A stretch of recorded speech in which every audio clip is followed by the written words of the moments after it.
Ladies and gentlemen, this is TVP World. You're watching another edition of Break the Fake, where we debunk fake news and combat false narratives. I'm host Benjamin Lee, and let's get rolling. Now, at a conference on nuclear non-proliferation in Moscow, Russia's top diplomat Sergei Lavrov said that the West is on the brink of direct military confrontation. According to the chief of the Russian Foreign Ministry, NATO's continued assistance for Ukraine may end up ushering catastrophic consequences. Now, the so-called diplomat also added that Russia has no intention of attacking any European country. In his view, the whole narrative suggesting the threat of Russian aggression is just a ploy used to scare voters into making specific choices in the upcoming elections. There's no point in us attacking, but if they try to push NATO borders closer to our own, we will stop them from doing so in Ukraine, stressed Lavrov, speaking to various Russian media outlets. Now, hearing words like these is precisely why we should be growing gravely concerned. A very similar declaration was delivered by Lavrov on January 21st, 2022, when he said in a conversation with U.S. Secretary of State Antony Blinken that Russia is not intending on attacking Ukraine, and that claims to the contrary had already been repeatedly debunked by Moscow. Can you name a more duplicitous regime anywhere in the world? Or a diplomat more hypocritical than Lavrov? If you do, don't forget to mention them in the comments. We just might pull the results together into a big ranking for the greatest liar in modern politics. Right now, Lavrov takes a lead alongside his boss, the bunker grandpa. And from the very beginning of the war, Putin has been paranoid about his commanders and troops and distrustful of their commitment to the conflict. The only one he could rely on was the Chechen prince, Kadyrov. Kadyrov, meanwhile, has a band of loyal thugs in the form of the Ahmadi regiment. The Chechens have long been used by Putin to police his own forces, shoot deserters, and crack the whip over troops for even the smallest infractions. Русские, бля, алкоголики нахуй тут. Мародерчеством занимаются, бухают только, всякую хуйню, бля. Какая нахуй, виноват, бля. Ну-ка, стой ровно, стой ровно, руки убирай. Руку убрал я тебе, бля. Ты чё, блядь, нахуел, блядь? А, бля, ложись нахуй. Ложись нахуй. А, бля. Что, бля, убирай руки. Руку нахуй. Все, давай. Бегал бы, моя.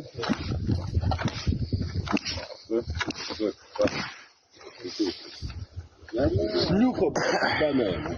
Отвидел. Я следующего вашего командира трахну. Прямо там, бля.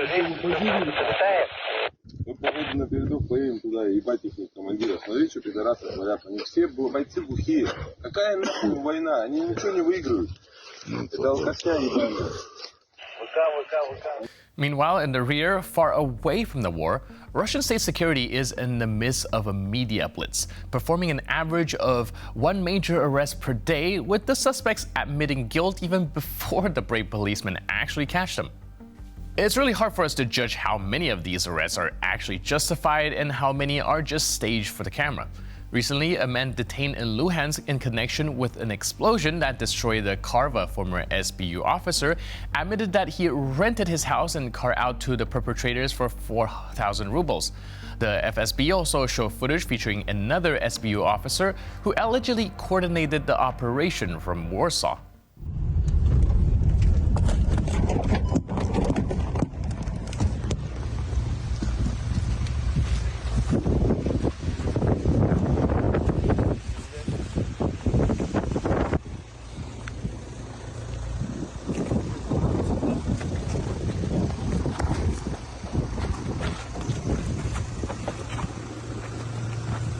Я гражданин Украины, проживающий в городе Луганск. До этого жил и работал в городе Москва. В 2021 году я познакомился с девушкой Ярославой, которая на данный момент проживает в Польше, в городе Варшава.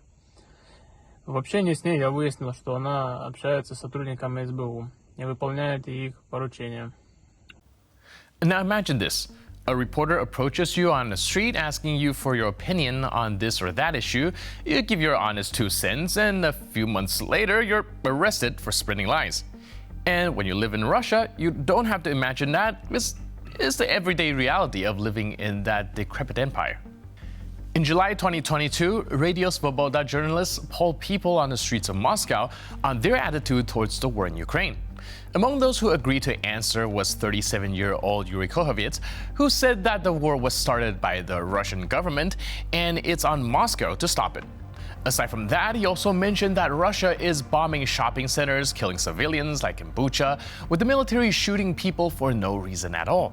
Let's take a look at the 1-minute answer that changed this man's life. Разрядка нужна, конечно, но все зависит от нашего правительства. Это наше правительство развязало. Вот Путин, его гоп-компания, Россия сама себе создала вот эти все проблемы. Вот она, 20 лет она говорит, что НАТО является большой проблемой. Я в НАТО вообще никаких проблем не вижу. Никого она захватывать не собирается. И то, что вот нам пропаганда говорит, что уже 20 лет оно все приближается, оно хочет на нас напасть, и это поводы какие-то появляются. Я смотрю, что это все старая бюрократия еще советских времен. Наше правительство говорило о том, что оно хочет с националистами бороться, но бомбит торговые центры, в Буче мирных жителей наши военные из Бурятии, из Дагестана расстреливали вообще без причин. И у людей появляется ненависть к этому всему делу. И все это надо останавливать. Нас один человек может остановить. According to Kohovets, he was detained on March 25th and held in police custody for almost 2 days, after which he was released and fined 500 rubles for petty hooliganism. That was not the end of it, however, and soon enough, the charges against him were narrowed after a linguistic examination performed by a mathematics teacher of all people, as well as a translator. The remarks of the Radio Svoboda interviewee were labeled hate speech, leading to a district court in Moscow to sentence Kohovets to 5 years of forced labor. On April 22nd, the court also banned him from administering websites for 4 years.